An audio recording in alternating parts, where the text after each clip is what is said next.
आपकी नज़रों ने समझा कि आज के एपिसोड में दिखाया जाएगा कि यहाँ पे दर्श आदिश के बारे में ही कुछ कुछ कह रहा होता है कि उसने मेरी बहन को इतना मारा पीटा है, उसे तो सजा मिलनी ही चाहिए, उसे जेल तो जाना पड़ेगा। तो यहाँ पे वो आदिश के बारे में कुछ कुछ कह रहा होता है, पर नंदिनी को ये सुनकर बिल्कुल भी अच्छा नहीं लगता है, क्योंकि उसे पता है कि आतिश बेगुनाह है। तभी यहाँ पे नंदिनी ये सारी बातें सुन सुन के वो कहती है कि आतिश भाई बेगुनाह है, नम्रता बहन इस सारा इल्जाम उसके ऊपर जो कुछ भी लगाई है वो झूठा है। यहाँ पे दर्द सुनकर चौंक उठ जाता है और यहाँ पे नंदिनी सारी बातें भी बता देती है कि वो विनी के स्कूल गया था, तो वहाँ पे जो स्टाफ था उस दिन उसने उसे स्कूल से हटा दिया गया है, और दूसरा जो स्टाफ था उसे पता चला कि उसे नम्रता बहन ने कुछ पैसे दिए थे इसका नाम फंसाने के लिए। तो ये बात कहता है, फिर वकील ने जो बात कहा था वो बात भी बता देती है।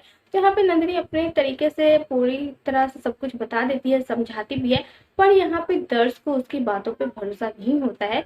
और यहाँ पे नंदिनी ये भी कहती है कि मुझे पता है कि आपको ये सब सच मानना मुश्किल होगा। तो यहाँ पे दर्श भी कहता है कि हाँ तो क्या, वो मेरी बहन है, वो मेरा खून का रिश्ता है, मैं उस पर शक कैसे कर सकता हूँ। तो यहाँ पे नंदिनी बहुत बार समझाने की कोशिश करती है, पर यहाँ पे दर्श नहीं मानता। तो यहाँ पे दर्श और नंदिनी के बीच में हो जाती है बहस, और ये बहस विनी देख लेती है। तभी यहाँ से दर्श गुस्सा होकर चले जाते हैं। उसके बाद विनी रूम के अंदर जाती है और दर्श का जो कैमरा होता है उससे लेकर दर्श के पास आ जाती है।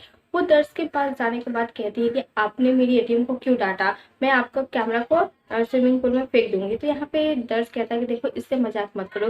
तभी यहाँ पे नंदिनी आ जाती है और वो बीनी को डांटती है कि ऐसे नहीं करना चाहिए। तो वो डांटती है और वो कैमरा भी देने के लिए कह देती है, जिसकी वजह से बीनी थोड़ी अपसेट हो जाती है। तभी यहाँ पे चाची आ जाती है और बीनी चाची के पास जाती है और कहती है कि दर्श सर ने मेरी एटीएम को डांटा और एटीएम ने मुझे डांटा।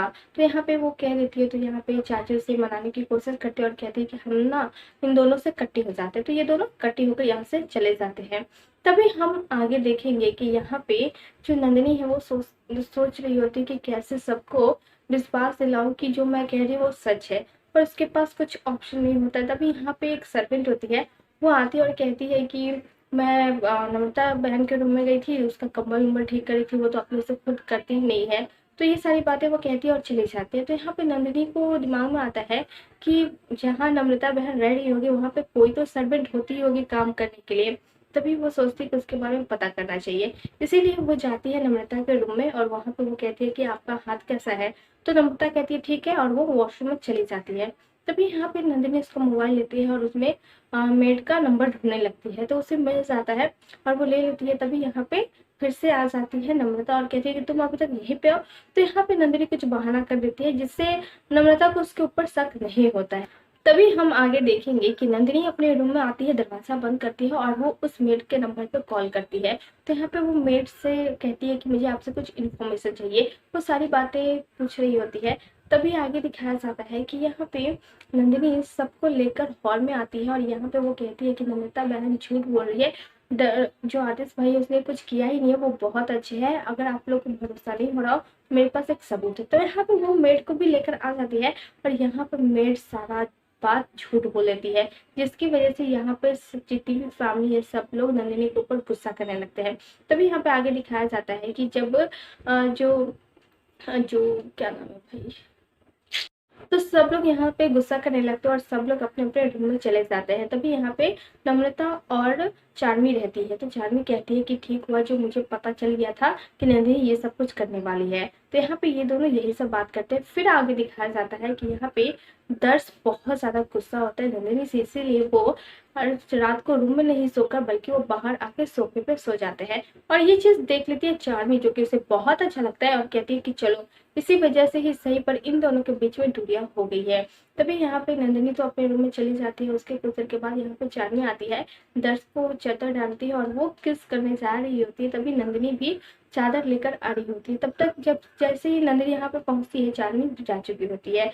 तभी आगे दिखाया जाता है दिन की शुरुआत होती है और यहाँ पे जो दर्श है वो रूम में जाता है, पर नंदिनी से वो जरा भी बात नहीं करता है और वो अपना कपड़ा लेकर बाहर आ जाता है और पहनता है, तो उसमें एक बटन नहीं होता है।